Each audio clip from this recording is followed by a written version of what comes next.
चक्रधरपुर थाना अंतर्गत विगत 12 नवंबर को संध्या में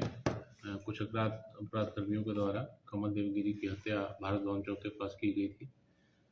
जिसके संबंध में घटना की संवेदनशीलता को देखते हुए हम लोगों ने एक SIT का गठन किया और SIT ने बड़े ही प्रोफेशनल तरीके से घटना के विभिन्न पहलुओं पर तकनीकी अनुसंधान करते हुए इस पूरे घटनाक्रम का उद्भेदन किया है। पूर्व में इसी घटनाक्रम में हम लोग जो इस घटना के दो अभियुक्त हैं मतीउर रहमान और गुलजार, उनको दिनांक 20 तारीख को अरेस्ट कर 21 को माननीय न्यायालय के समक्ष प्रस्तुत कर चुके हैं। इसी क्रम में हम लोगों को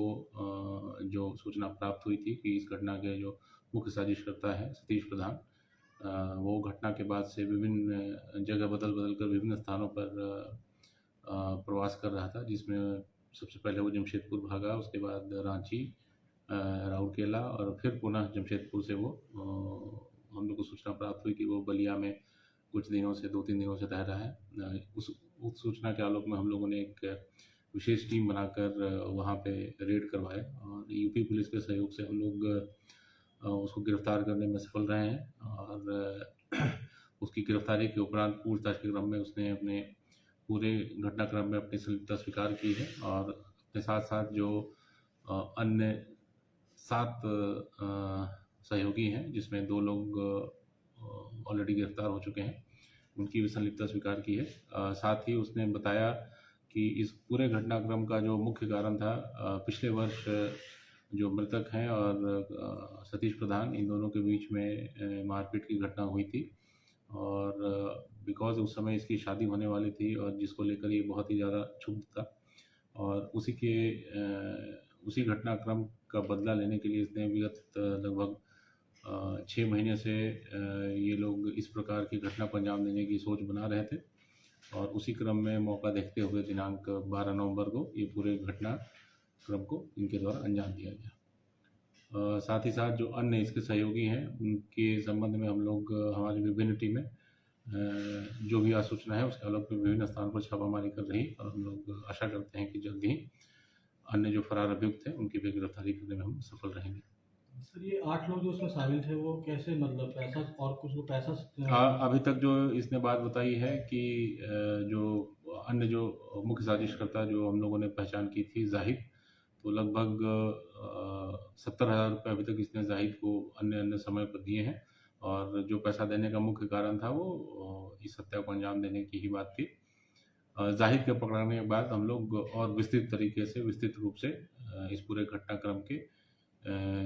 में और जो लोग इन्वॉल्व हैं उनके क्या-क्या रोल रहे हैं इसके संबंध में विस्तृत रूप से आपको बता पाएंगे। हत्या में सतीश और कमल देव के बीच में मारपीट किस लिए हुई? ये पिछले वर्ष इनका कुछ आपसी विवाद था, उसी को लेकर ये मारपीट हुई थी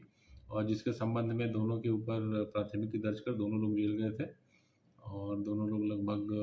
सप्ताह 10 दिन के आसपास जेल से बाहर निकल के आए थे। और अभी जो ये घटना हुई है, इसमें जो घटना को कारित करने में जो मुख्य रूप से 2 लोग इन्वॉल्व थे, वो जाहिद और रकीब नाम का एक व्यक्ति था। इन दोनों की संलिप्तता प्रकाश में आई है, जो इन लोगों ने पूरे घटना को अंजाम दिया और बाकी जो अन्य 6 लोग हैं, ये लोग पूरी प्लानिंग में, रेकी में और सूचना आदान प्रदान करने में इन्वॉल्व थे। तो रकीब सर और जाहिद है, इससे क्या पुराना कोई क्रिमिनल हिस्ट्री है? उनका बिल्कुल क्रिमिनल हिस्ट्री है और जो भी हम लोग के पास सूचना है उसके आलोक में हम लोग छापामारी कर रहे हैं। परिवार वाले जो सर पॉलिटिकल हत्या का आरोप लगाया था, क्या अभी तक इस प्रकार की कोई भी बात प्रकाश में नहीं आई है, लेकिन जो उनकी आशंकाएं हैं उनका पूर्ण रूपेण हम लोग जो भी पहलू वो बताना चाह रहे हैं उन सारे पहलू पर हम लोग विधिवत अनुसंधान करेंगे और सारे बिंदुओं को ध्यान में रखकर हम लोग का अनुसंधान जारी है। सर, घटनास्थल से एक सिक्सर बरामद हुआ है, जो फोटो में आ रहा था कि वहाँ वो बरामद नहीं हुआ है, हम लोगों के पास नहीं है। जो जिस प्रकार से वो मीडिया में बात प्रकाश में आई है उसके संबंध में हम लोग छानबीन करके अग्रतर कार्रवाई करेंगे। अभी तो हम कह रहे हैं कि अभी तक वो जब सीधी नहीं हुआ तो हम कहाँ से बता देंगे किसका। सर, जो बम वगैरह जो सर वहाँ मिला था तो वो कहाँ? वही कह रहा हूँ कि अभी जो मुख्य रूप से जिस आदमी ने इस घटना को हत्या करने में जो इन्वॉल्व हुआ वो जाहिद था और इन लोगों का जो रिलेशन है जाहिर के पकड़ने के बाद बहुत बेहतर तरीके से हम लोग बताने में आप लोगों को सक्षम रहेंगे। सर वो पेट्रोल बम था या कुछ और बम था? सुतली बम था, वो तो हम लोगों ने पहले ही आपको